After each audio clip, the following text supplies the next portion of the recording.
Purple Daily is daily Vikings entertainment. We just want the Vikings to win a Super Bowl before we die. I will ride with this group. Seriously, man. Please. And away we go.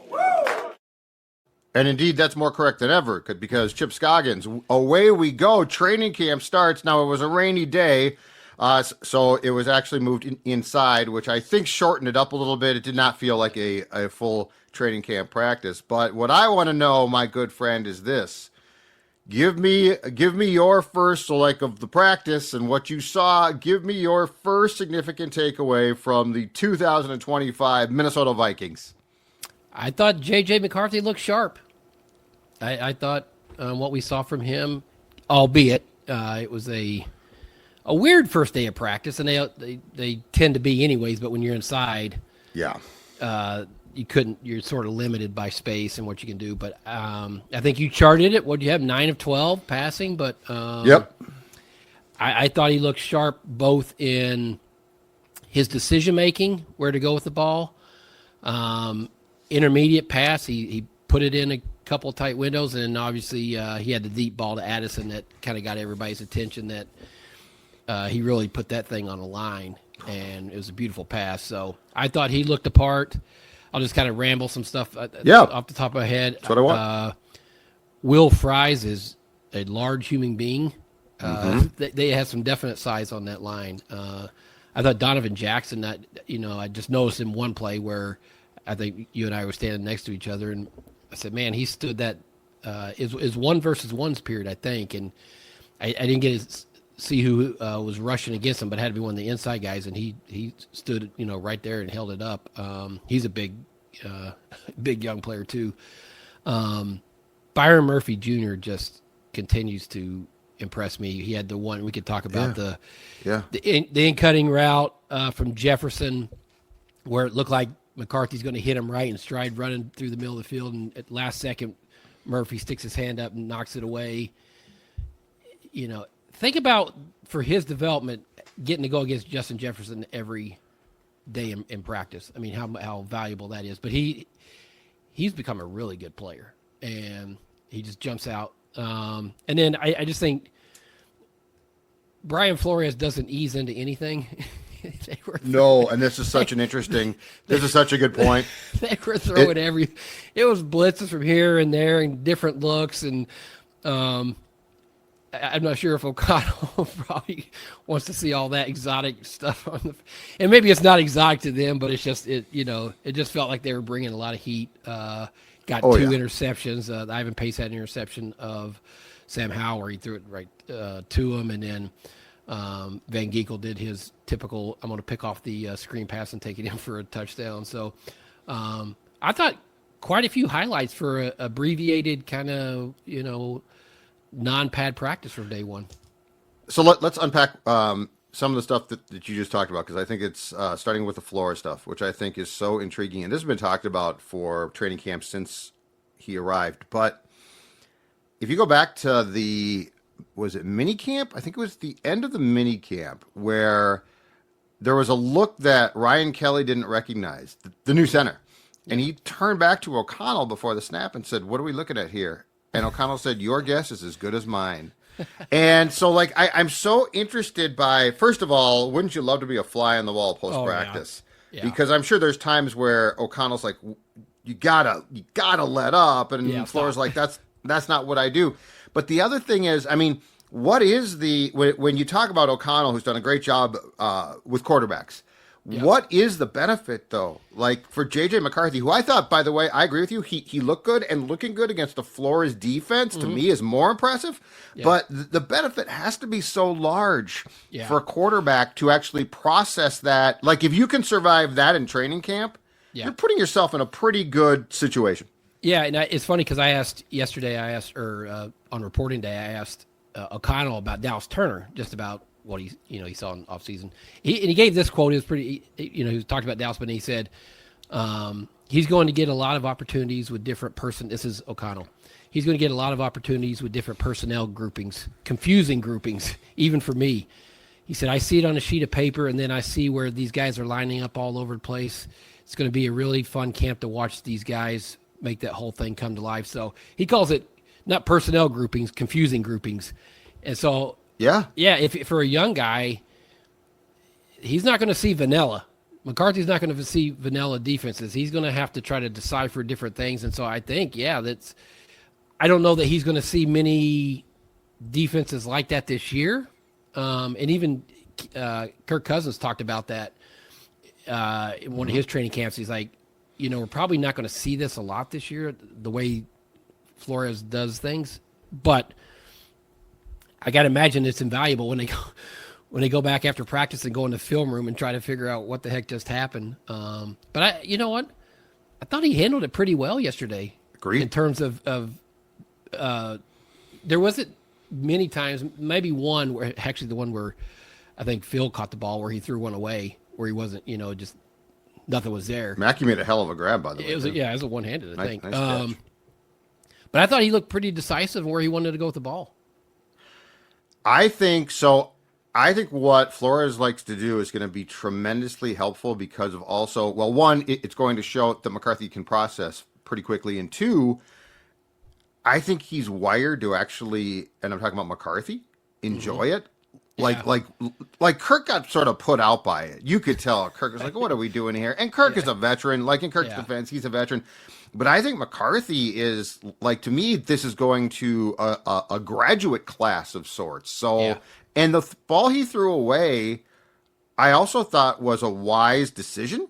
Mm-hmm. So, like, he didn't try and make a dumb pass. He's just like, screw it, I got nothing here. Yeah. But, I thought for, like, day one, and there were no fans there. I get it. It's indoors. But that's still your first training camp practice where you're with the ones. I mean, you are the man. Yeah. He looked very comfortable, and this is a very, as the kids say, small sample size, looked very comfortable in his own shoes in that predicament. Yeah, and he obviously had the whole spring to kind of go through it, but now it's going to ramp up even more and see, this is kind of what Flores is implementing that he wants to take a look at for the season. So it was interesting. We only saw one rep with in the team with both with Grenard, Van Ginkel, and Dallas Turner in there, and Van Ginkel kicked out over the slot, and Grenard and Dallas Turner were rush edges there. So I bet we see that quite a bit. I think they have. It's interesting. We didn't see Metellus move around as much as he had previously because I think he's sort of just going to be. I don't know. That's the way it's not the way to say. We're going to see him more in the traditional safety role than I think we obviously did when Cam Bynum was here. I think in the base he's going to be in the traditional safety role, and then but he's also going to be. But I think in what would be considered a dime or a nickel look with two corners and three safeties, I think he'll move around. But I think he definitely sets up to be the technically the starting safety opposite Harrison Smith. But then Theo Jackson will play. But as Metellus said post-practice too, though, like you never know what Flores is going to do and unleash, and he's not going to tip. They're obviously not going to tip their hands towards what exactly his role is. But this is a really interesting defense now, Chip, because you've got 2 years ago, Flores was akin to a miracle worker, right? Yeah. And then last year you had more pieces, Van Ginkel, Grenard, and Cashman, and so it got better. But you look at what they have now from a personnel standpoint, and it's pretty. I would guess that if Flores was a chef, he's cooking at a Michelin restaurant right now, personnel-wise, right? Yeah, and I think we're going to see more Dallas Turner. He looks really. You can tell he's worked on his body. He's got stronger. I mean, he's added some strength. So I'm kind of I was looking at his numbers. Judd, he was at 300 snaps last year. So about 28% on defense. Can that number get to 40%? 45? Well, I don't think it's going to be 50. But what was Patrick Jones? He was at 400. I'd have to look it up. But I think was it 425? Does that make sense? He was more than he was more. It was more than I've looked it up. I forget, but it was more than Turner for sure. More than Turner. But I'm thinking that Turner has more than that. What's fair? Probably not ideal. What's fair? He gets in the 500 range. think so. Would that be half the snaps at 45%? Yeah. Because I think he's going to play I think he's going to play a bigger role than Pat Jones did. But Pat Jones, I mean, you know. Early on, he was very productive. Yeah. So, but I also think Turner, as training camp progresses, I am fascinated to see where they line Turner up. I've got a theory, and we've seen it a little bit before, but I've got a theory that he also might play a little bit more off-ball linebacker at times. Well, it's interesting, Judd. The very first team period, it was 1 offense, 2 defense, and he was out there with them. Very first play, he dropped into coverage on Hawkinson. And so I could see him, because of his athleticism and his, quickness and all that, I could see him dropping off and not just being we're going to rush the quarterback every time. Right. Be a guy that you can use in different capacities there. So, yeah, I mean, it was interesting because there was I was watching him a lot yesterday, and there was one play where he started off the ball and then crept up and got on the line. So I think there's probably that ability to kind of cat and mouse, put him on line, drop him back, make it hard to know where he's coming from. So, but yeah, I think there's a lot of versatility with this defense because I think they have some safeties that they trust, which allows Metellus, when they're in the kind of different packages to move around. I keep going back to Murphy. I think they have just a really good number 1 corner. I'm really impressed with him. And how about that? You talked about yesterday when me and you were talking. It's like how far he's come from his first year here. I thought he was just sort of a guy. Like they signed him, and it was his first contract was a nice contract, but it certainly didn't break the bank. And I think he was coming off an injury with the Cardinals the previous season. But you know what he is? Byron Murphy Junior is an example, and we've seen a couple of times now of how, and this is why I'm not down on Dallas Turner, how hard this defense is in year 1. Yeah. Because once you can do it, I think it looks like, they're flying around, right? Like everybody's flying around, like they're ad-libbing. Well, they're not necessarily. Or if they are, they know exactly how to do it. But I think that Murphy's first year to a large extent, and by the way, he was asked to do a lot. Played some outside, inside. Yeah. Those are very different jobs. But he just, to me now in retrospect, and it continues, looked so much more comfortable in year 2. And now year 3, like yesterday, to your point, hits the ground running. So I do think that this is all a tutorial on, this guy's no good, and Flores' defense is, let's hold on a second and make that evaluation more in year 2. Well, and you think about it, how much we talked about it a lot last year. It's like you have to be a pretty smart player to play in this defense, I think, with all the checks and different things and all that. Well, you can be a very smart player, but it still takes some time to get used to that. And if you're thinking a lot, I mean, you hear it. I mean, it's such a cliche, but it is. Like if you're thinking, you're not playing as fast as you can. You're not reacting. It's not instinctual. Well, I think last year it became instinctual for him. Like he just knows his defense, and so maybe that helped him play faster and be in better position to make plays. So it's like anything, the more comfort you have with the system you're running, you're going to run it. Right. You're going to feel but when the system is complicated, incredibly complex, like that's the thing is, I don't think it's a normal system. I mean, clearly it's not. Yeah. And Flores also comes back with, and this has to be the curveball, like you walk out of that building in January, right? And you're like, whew, what a year. I mean, our defense was, and then I feel like you come back in the spring and Flores is like, I got 8 new looks. And so there's a definite like learning curve and adapting curve. But this is also to give kudos to your guy, Harrison Smith. Yeah. I think this is one beyond the fact he can still play very well. I think this is why they want him back again and again and again, because somebody sort of got to anchor that thing from on the field. Yeah, and Harrison has that demeanor and that ability, and I think he's a PhD football player. Yeah, well, I think he's incredibly smart, and it's funny to watch pre-snap all the pointing and talking, and I mean, it's just some of it might be dummy, just like. Trying to, think to make the offense think you're doing something. I know a lot of it is checks, and they're saying you got the whatever. It's fascinating to me, right up until snap. I mean, they're communicating, pointing, figuring out where they're supposed to. You better know what have somebody. You need a conductor, right? You need somebody with who's doing the orchestra, and I think Harrison kind of fits that mold. But I think Metellus is good at that. Obviously Cashman, I think he has the dot, so he's got to be smart about getting guys lined. I think I just think Harrison Phillips up front, I think does that. I think they all have that, but it is interesting to. I'd love to watch pre-snap the defensive guys and all the movement and talking and I made the comment. It looks sort of chaotic, but I know it's not chaos. They want it to look like chaos, but it's not chaos. They know what they're doing. So I'm sure there's some miscommunication sometimes, some breakdowns, but it's pretty fascinating. What's your thought on the blitzing? Because we've talked about the fact, and in 2 years, he's blitzed a lot. 2 years ago, he had to. Last year, he sort of had to, probably not as much, but he did. And now it's like, well, they've got the pressure from up front, which I do think is going to help a lot. Yeah. But I'm not quite, and I do expect that the blitz rate will go down. Yeah. But I'm not convinced it's going to go down as drastically as people think, because I think part of the bread and butter of the philosophy is we're never going to look normal.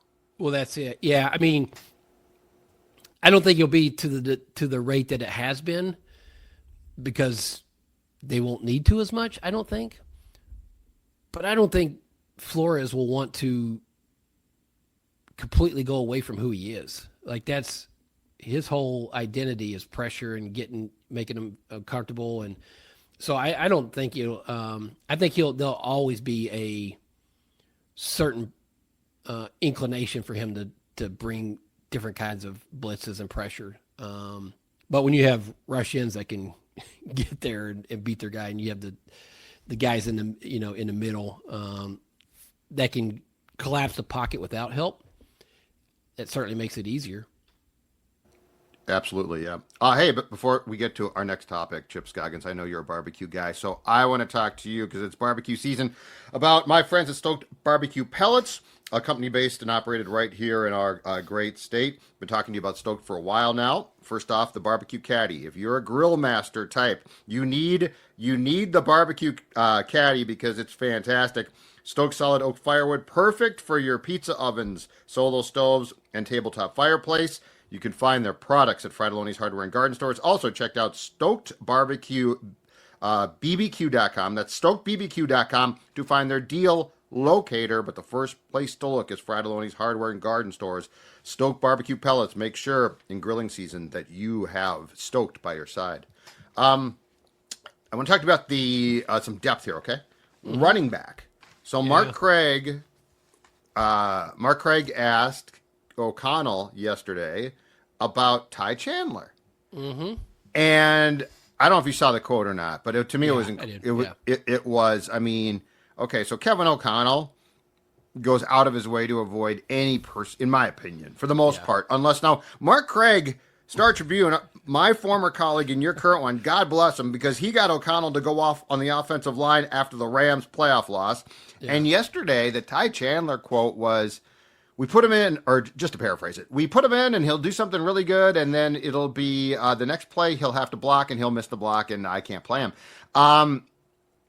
First of all, I went into camp convinced, and this is one day, that Ty Chandler, that third running back job was not Ty Chandler's.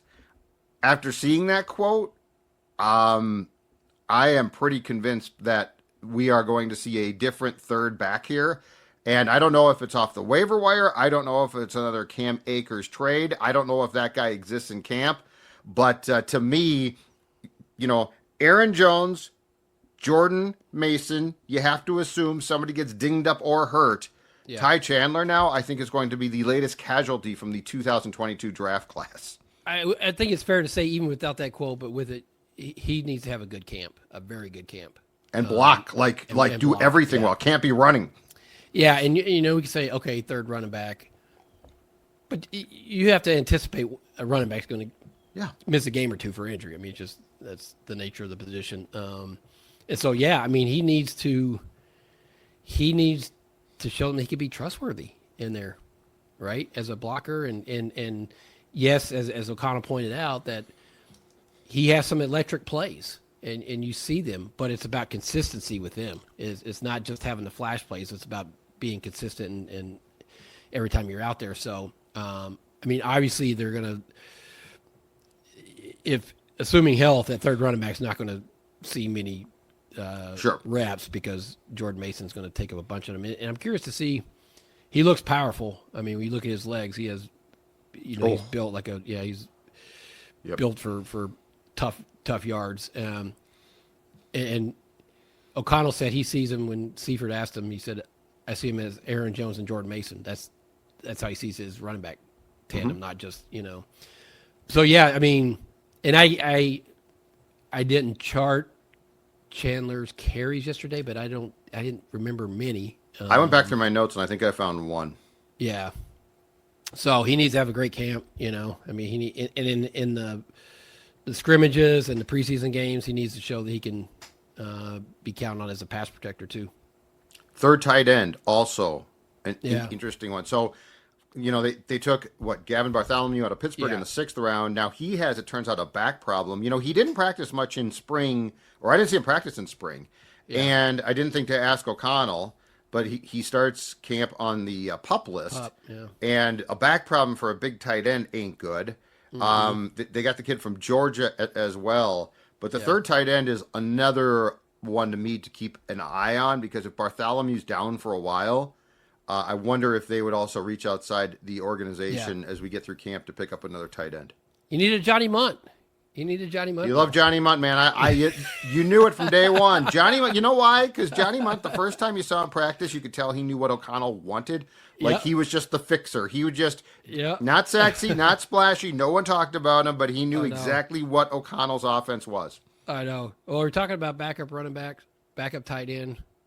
How do you feel about the backup quarterback? That's going to be a camp-long discussion. I mean, I feel terrible. I don't feel good about it. Look, I saw Howell practice, and we talked about this on Purple Access in spring, and we're both like, whoa, that's not good. Yeah. And yesterday, if anything, if I went into, on a scale of 1 to 10, if I went into yesterday on Sam Howell-Adela, I don't know, 2.5, okay? Because I was pretty low on him. It's barely holding on to a 1 now. Yeah, it'll be interesting. I mean, the one interception to Ivan Pace was just bad. He threw it right to him. I don't know. I don't know what they're going to do. We'll see if they go into the season with him as your number 2. Obviously, it was the first day of camp, and it wasn't a good start. But it was the spring too, Chip. That's my thing. Yeah. One day I'll just dismiss. Yeah. But the spring too, and you know what's funny about that position, especially the guys vying for the backup jobs like that? You can make your quick observation. I'm just going back through other guys who have had that job here. Yeah. Your quick observation is usually the right one. Right one, yeah. And it's, you have to have appropriate expectations for what you're going to see from them too, or he would be a starter, right? Right. But I think you have to have the reasoning of, okay, this team is built to win now. Right. And if something happened to JJ, would you feel comfortable with your number 2 if he had to play more than 1 game, more than 2 games for a longer period? And I'm just curious to see if O'Connell will come to that conclusion throughout this training camp, or if the thing that scared me the most, or it didn't scare me, the thing that startled me the most yesterday, jumped out of my shoes, Chipper, was not the pick. It was actually not a play. I don't even remember the result, and I don't care. It's where they went to the line of scrimmage, and there was just discombobulation. Yeah. And he actually made a throw. I think there was a halfway decent throw that was dropped. But the fact was, here's the thing. McCarthy's a young guy. He's 22 years old. Yesterday was his first real practice with the ones. So, there's pressure there. Your teammates, all eyes are on you. And he handled it with an aplomb, right? No problem. Makes it, and I said this to you. It's funny, when you watch an athlete who's really good, you watch him and you're like, that's not that hard. I could sort of do that. Those throws, I mean, I can, not the arm strength, but just the processing. Yeah. And then you watch Sam Howell and you're like, that's how it really looks to a person. Yeah. Well, he ain't supposed to be a person. He's supposed to be an NFL quarterback. That's right. Or you could just see, I mean, when JJ was out there, it just seemed Now, granted, he's with Jefferson and the starters, and Hal's with the twos, so it's obviously, but it just seemed more in command, and Yes, it's hard to describe other than it just seemed to operate better, and so. Yeah, I don't know. That's something it's something that's going to be, you're right, it's going to be a camp narrative just to see where that thing goes. But it was good to see, albeit in a limited capacity, Darisaw and Fries out there. Yes. Is only for a couple reps, but you got a glimpse of what that offensive line could look like. And Judd, when they're healthy, I think that line's going to be really, really good. I think they're going to be outstanding. Yeah. I mean, I agree. They have size, strength. I think they're going to bring some nastiness edge to them. So if they can get that group together and healthy as quickly as possible, I think it's going to be a good situation for J.J. McCarthy. With Phil and Dex a couple of days ago, I probably went too far in trying to explain this, but I said my thing about redoing the interior of the offensive line is, and as a rule, especially the interior guys are ordinarily very intelligent men. But I said, what you want guys that want to maul and kill guys on Sunday. And I said that, Garrett Bradbury didn't, well, first of all, he wasn't big enough, but I don't know that he was predisposed to that personality. And Ingram wasn't good enough. And I always sensed that he was a little bit passive himself. Blake Brandel, I think, is just a swing guy. Like, I don't even know. But, Will Fries, Jackson, who's, to your point, a big man, and Ryan Kelly especially. Ryan Kelly has the snarl factor. And I think Fries on game day might too. Yeah. But Steve Hutchinson was a Hall of Fame left guard because he was incredibly talented. But you covered him. Yeah. He wanted to rip the life out of his opponent every Sunday. And that is something that is, like, most people don't have that gene. It's a very odd gene to have, but that's what I want from my interior offensive lineman. Yeah, it's you're right. Hutch, to me, was kind of the textbook case of it. Like, he wanted to absolutely dominate you. And embarrass you. And I think this group has a little of that in them. I think you're right. It starts with Kelly. But I think across the board. I think Darisaw has that in him, Oh yeah, no question, Darisaw, yeah. So they just need their health. They need to get healthy, and it's good that sounds like they're, where they obviously they'd want to be going full go right now, but that's not possible. But it doesn't sound like there's any alarms going off that, hey, this is going to be longer than I saw two things. One, I think the Darisaw thing, I think they honestly probably don't know when he's back. Yeah. I asked him yesterday about if there's hope for opening night against the Bears on that Monday night game, and he said you'll have to ask O'Connell, who clearly is not going to know yet. So I think it's just, I think the best news there is he is not on the PUP list. Not on the PUP, that's it, yeah. And they're going to be extremely cautious, and I certainly would not bet on him playing in week 1, but I also think that this is a big step. It was interesting, too, Andrew Kramer, your colleague, again, at the Star Tribune, a guy that I used to work with here at Score North, Fries, I think, brought up to him that there was another procedure, but then Andrew tried to pry, as he should, and Fries shut that down. So he had the fractured tibia that cost him most of the season. It was interesting that there was some type of secondary procedure after he signed with the Vikings. What do you say? It was April, right? It was March or April. Yeah, after he signed that he had something, but he shot down. I wasn't there, but I saw the quote. He said, I'm good. Everything's good. I'm going to be, in a good spot. So whatever it is, it wasn't anything that, serious or long term. But we hadn't heard that before until yesterday. So yeah, that was but I'm with you. I think, heck, if they can stay healthy, I think both of those lines, which I love, are so much improved, so much better. Yeah, you think about the offense line and how much better they are, and then you put Oliver next to him. They should be able to run the ball, Judd. They should be able to run the ball with that group and protect McCarthy. But yeah, and you look at that defense line; they just look bigger. Jonathan Allen, Hargrave in there. Well, Hargraves though looks like a load to me. He looks like an interior lineman. He looks like 2025. Like he's not Jerry Ball, he's not Pat, he's not. Yeah. But he looks like he's big. He's a big man. You're going to run right into him. Yes. Yeah. And you're not going to keep going. I on paper and what you see on the field, assuming health, they got considerably better in the trenches. All right, Chip Scoggins, we're back. This is awesome. We can talk We're football here, again. baby. Football practice, man. Training camp. Love it. We will talk to you next week. Purple Access. I'll see you on the field later. Yes, you will. You sure will. Bye.